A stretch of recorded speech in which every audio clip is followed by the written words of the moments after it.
2020년 3월 26일 오늘의 이슈를 살펴보는 이슈체크입니다. 최근 코로나19 확진자가 급증하면서 지역사회 감염 차단을 위해 강도 높은 사회적 거리두기가 실시되고 있습니다. 말 그대로 외출을 자제하고 최대한 집안에 머물러 있는 캠페인인데요.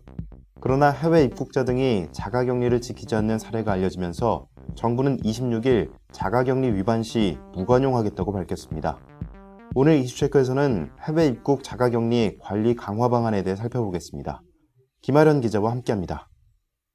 안녕하세요. 김아련입니다. 네, 먼저 해외 입국 자가격리자 관리 강화 방안, 골자는 무엇인가요? 네, 26일 정부 세종청사에서 열린 중앙재난안전대책본부 정례 브리핑을 통해 정부는 앞으로 자가격리지 무단 이탈 시 외국인은 강제 출국 조치하고 내국인에게는 자가격리 생활지원비를 지급하지 않는다고 발표했습니다. 강제성을 준다는 건데 만약 자가격리 방침을 어긴다면 처벌을 받게 됩니까? 네, 그렇습니다. 격리지 무단 이탈자에 대해서는 경찰에서 코드 제로를 적용하는데요. 신고에 따라 긴급 출동해 이에 상응한 조치를 받게 할 것이라고 강조했습니다. 또 자가격리 대상 해외 입국자가 정당한 사유 없이 자가격리 의무 위반 시에도 무관용 원칙에 따라 즉시 고발할 예정입니다. 네, 하지만 불가피한 상황도 있을 것 같은데 자가격리지를 이탈할 수 있는 정당한 사유는 없을까요? 네, 있습니다. 지자체의 확인에 따라 사례는 다양할 것으로 보이는데요. 하지만 확인 전화에서 집에 있다고 응답하고 밖에서 다른 일을 하는 등 명백한 거짓이나 잘못을 했을 경우 감염병 예방법 등에 따른 조치를 받게 됩니다. 이렇게 강화된 조치를 잘 따르기 위해서 정부의 의도를 잘 알아야 할 것 같습니다.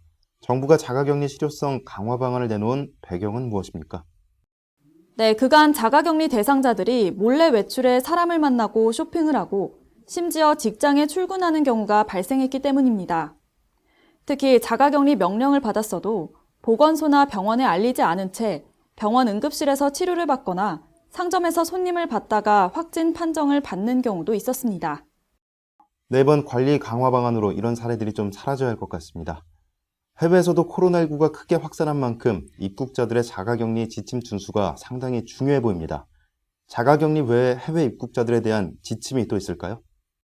네, 정부는 또 앞으로 유럽, 미국 등 해외 입국자 중 자가격리 대상자가 자가격리자 안전보호 앱을 설치하지 않으면 입국 허가를 내리지 않기로 했습니다. 이를 의무적으로 설치해 의심 증상 진단과 위치를 반드시 확인해야 합니다. 네, 이외 확진자뿐만 아니라 시민들도 당분간 집에서 생활하고 사회와 거리를 둬야 하는 기간이 필요해 보이는데 어떤 지침들이 있습니까? 네, 사회적 거리두기는 행사나 모임 등의 참여를 자제하고 사람들과의 접촉을 최소화합니다. 부득이하게 사람을 만나더라도 코로나19 감염 방지를 위해 2m 이상 거리를 둬야 합니다. 또 집단 감염 위험이 높은 시설은 15일간 운영을 중단하도록 강력 권고했습니다. 네, 설명 잘 들었습니다. 코로나19 확산을 막기 위해 자가격리자들은 반드시 정부의 방침을 따라야 합니다. 또 당분간은 사회적 거리두기 캠페인에 동참하는 등 모두가 협력해 이번 위기를 현명하게 돌파해야 할 것입니다.